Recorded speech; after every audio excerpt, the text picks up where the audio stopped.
Jon Jones has weighed in on the highly anticipated matchup between Tom Aspinall and Cyril Gane, and the MMA world can't stop talking about it. In a recent interview, Jones spoke highly of Aspinall, predicting that he's destined for major success in the UFC. Many fans took his comments as a subtle hint that Aspinall could take control when he finally steps into the octagon against Gane. What do you make of Tom Aspinall? I think he's awesome. I think he should go on and have a wonderful career. Do you think that he needs you? No, I think he needs me. I think he's not in a position. It's just the truth. Because if I whoop his, it's going to be the next guy. There's going to be a whole new fan base of somebody who everybody believes in. I've done this my whole adult life. When you want something bad enough, and if you get it, it could be the worst thing that could ever happen to you. What would it take to fight Tom Aspinall? I'll see you guys later. They cut the rest of the tape off my foot. They left my toe taped, and it was awesome. We get into the fight. I get kicked in the balls. I'm not sure if I can say that. You already did. Right away. I get kicked in the balls right away. It had a nice amount of power on it. It actually didn't hurt me too bad, but I didn't want that strike to go unnoticed. So I stopped, I acknowledged it. Smart. And fight continued, and got an early finished. You know, John, one of the most interesting things I saw from Fight Week was at the press conference, and you systematically broke down every weakness that you saw in Cyril Gane's game, and he was sitting right next to you. Did all of those weaknesses that you saw play out here tonight that you could get that submission in the first round? Third fastest submission. Let me get this right because I just got this information. Third fastest submission in UFC heavyweight title history. Wow. That feels really good. That feels really good. Yeah, you know, we were really well rehearsed. I believe that I'm a product of my team. And one thing we do is we take studying very seriously. I'm not sure if Cyril Gane landed a clean strike on me or not, but we were ready defensively for every one of his strikes. And it just felt so amazing. I'm so happy. I got a little distracted because now I'm seeing some highlights. Yeah, you want to watch it? Yeah, we all want to see it again. I can't wait. I can't wait to see it. You know, when you're in there, you're obviously thinking incredibly clear, but you're in this flow state. So it's hard for me to recall everything that actually happened in the fight. I can't wait to go home and watch it. This carries weight because Jon Jones has first-hand experience against Cyril Gane. When they faced off, Jones made the fight look effortless, neutralizing Gane's striking, taking him down with ease, and securing a submission in the very first round. Jon Jones is the GOAT. He's the GOAT. Now it's undeniable. Until he submitted Cyril Gane and became the heavyweight champion, no one could with that. Smashed him, bro. Cyril looked kind of unbeatable up until the Francis fight. I watched Francis Ngannou on that last fight. Francis, in the last rounds, could barely move his feet. He could barely lift his legs. He was walking so slowly. Francis wins his fights by like first round knockout, second round knockout. Francis outworked Cyril Gane. I outworked Daniel Cormier. Daniel Cormier outworked the shit out of Francis. But Francis, the guy who outworked Cyril Gane, since when has Francis become a guy who outworks others? His gift is knockout power. He got outworked by Francis. That tells me a lot. I love this shit, bro. Yeah, off the cage, off the fence. Off the fence. There you go, bro. That's where I want to be. That's where I want to be. Fucking all his weight. He's using all his weight to drag him down as well. Oh, I got the neck. No way. I can't. It's not even in yet. Is it? It's not under the chin. You're carrying the weight. Oh, what the fuck? Holy shit. Yo, what did he do? Neck crank. Just twisted the fuck out of his neck. Did he goose snap his wrist? Oh, we on.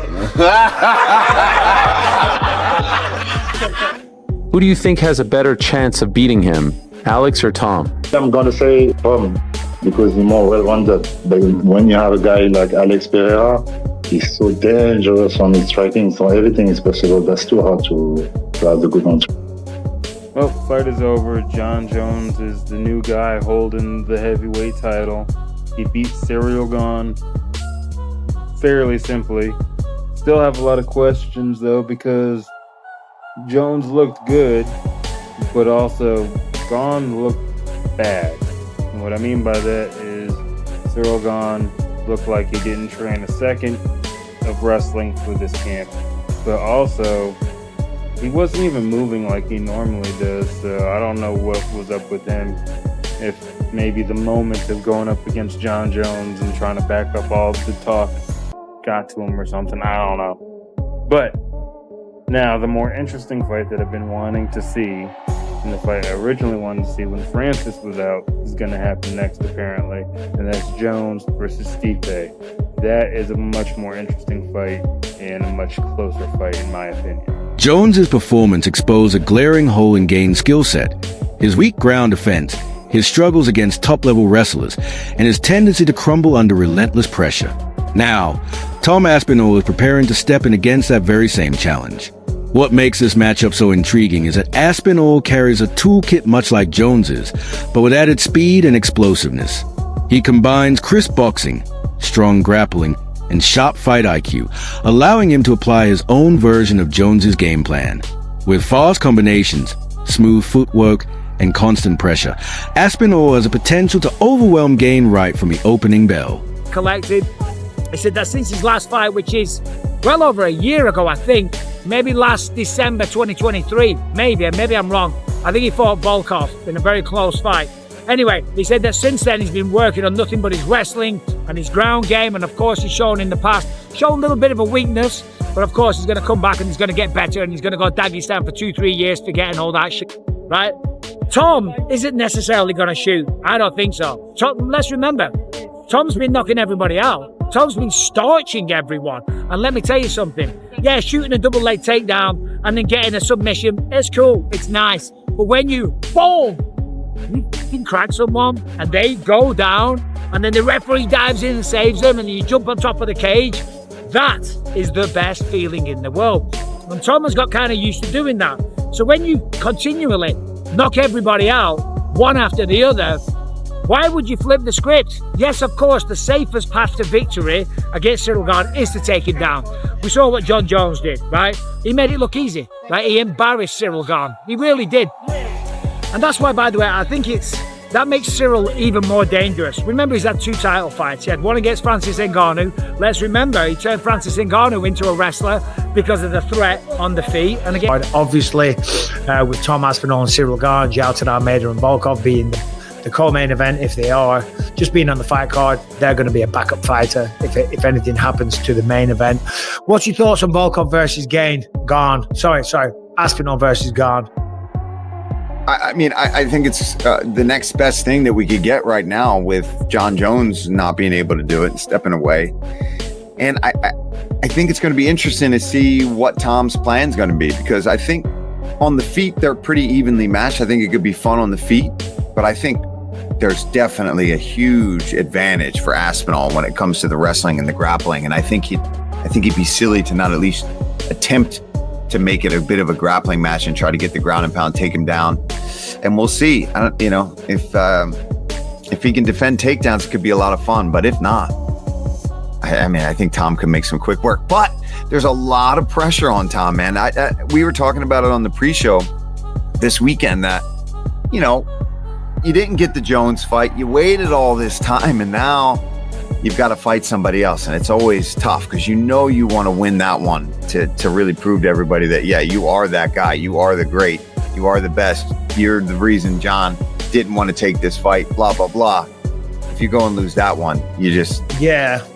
Well, we haven't had guests on for a little bit because I've just been all over the place. Fans across the MMA world are already drawing comparisons. If Jon Jones could dismantle Gane in just 1 round, then surely Tom Aspinall has the tools to do something similar. The difference is Aspinall may not rush for a quick submission. Instead, he could choose to wear Gane down, drag him into the later rounds, and finish the fight in devastating fashion. Of course, the heavyweight division is never without risk. All it takes is one clean shot from Gane to flip the script, and Aspinall knows he can't afford to get careless. Still, Jones's endorsement carries serious weight. When the greatest of all time speaks so highly of Aspinall, even suggesting he could handle Gane with ease, the MMA community pays attention. Now the stage is set. Will Aspinall showcase the same kind of dominance that Jones did, or will Gane bounce back, learn from his past mistakes, and silence the hype? Either way, this clash could shape the future of the heavyweight division.